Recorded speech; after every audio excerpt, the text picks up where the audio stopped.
سب کو قبروں سے اٹھایا جائے گا. جنت البقیع والوں کی قسمتوں پر ہماری جانیں قربان. میرے آقا فرماتے سب سے پہلے میری، پھر ابو بکر و عمر کی قبریں شک ہوں گی، پھر میں جنت البقیع والوں کے پاس جاؤں گا تو وہ میرے ساتھ اٹھ کھڑے ہوں گے، اکٹھے ہوں گے. پھر میں اہل مکہ کا انتظار کروں گا حتیٰ کہ حرمین شریفین کے درمیان انہیں بھی اپنے ساتھ کر لوں گا. ارے یہ وہ سرزمین ہے جس میں جن خوش نصیبوں کو تدفین ملے گی، اللہ اللہ قیامت کے دن نبی پاک کا ساتھ نصیب ہوگا. جبھی تو کیا خوب بات اعلیٰ حضرت لکھتے ہیں، طیبہ میں مر کے ٹھنڈے چلے جاؤ آنکھیں بند. طیبہ میں مر کے ٹھنڈے چلے جاؤ آنکھیں بند. سیدھی سڑک یہ شہر شفاعت نگر کی ہے. مدینے میں موت کی تمنا فقط ہماری نہیں، بڑے بڑے اسلاف، بڑے بڑے علماء، ان کی زندگی کا یہ خاصہ ہوا کرتا، تمنا یہ ہوا کرتی، کسی اور کی بات نہیں. حضرت عمر فاروق رضی اللہ تعالیٰ کی خاص دعا ہوا کرتی. آپ دعا کرتے، اللہم ارزقنی شہادتن فی سبیلک واجعل موتی فی بلد رسولک صلی اللہ تعالی علیہ وسلم. اے اللہ تو مجھے اپنی راہ میں شہادت نصیب کر اور اپنے رسول کے شہر میں موت عطا کر. اللہ اللہ دعا قبول کیسی ہوئی سنو. حضرت فاروق اعظم کی یہ دعا مفتی احمد یار خان نعیمی فرماتے ہیں، سبحان اللہ، فجر کی نماز، مسجد نبوی، محراب نبی اور پیارے آقا کے مصلی پر شہادت نصیب ہوئی اور نبی پاک کے ساتھ روضے میں تدفین نصیب ہوئی.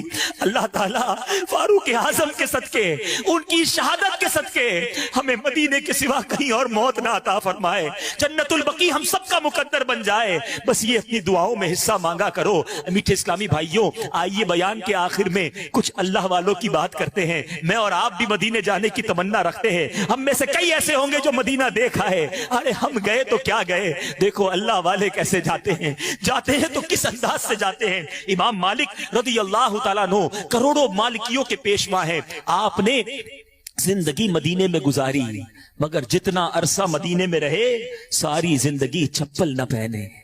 رفع حاجت کے لیے مدینہ منورہ سے باہر تشریف لے جاتے. ایک بار آپ کو تحفے میں گھوڑے پیش کیے گئے، آپ نے وہ گھوڑے واپس کر دیے، اپنے رفقا کو دے دیے.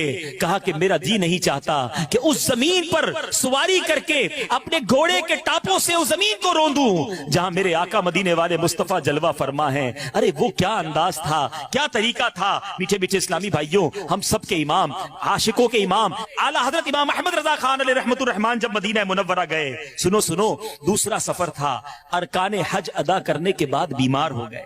مگر آپ فرماتے ہیں بیماری کے لمبا ہو جانے سے زیادہ مجھے نبی پاک کے دربار میں حاضری کی فکر تھی. بخار نے شدت اختیار کی، لیکن میں نے اسی حالت ہی میں مدینہ منورہ کا حاضری کا ارادہ کر لیا. مکہ شریف کے علماء کہنے لگے آپ شدید بیمار ہیں اور سفر بھی کافی لمبا ہے، اپنا ارادہ بدل دیجئے، اب مدینہ طیبہ نہ جائیے.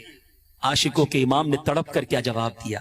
کہتے ہیں اگر سچ پوچھئے تو در حقیقت میرے یہاں آنے کا اصل مقصد یہی ہے، مدینہ منورہ کی زیارت ہے. دونوں بار اسی نیت سے گھر سے چلا تھا. معاذ اللہ اگر زیارت مدینہ نہ ہو تو حج کا کچھ مزہ نہیں آتا. انہوں نے پھر روکا، میری حالت یاد دلائی. میں نے ان کے سامنے یہ حدیث پاک پڑھی، من حج فلم یزرنی فقط جفانی، کہ جس نے حج کیا میری قبر کی زیارت نہ کی اس نے مجھ پر ظلم کیا.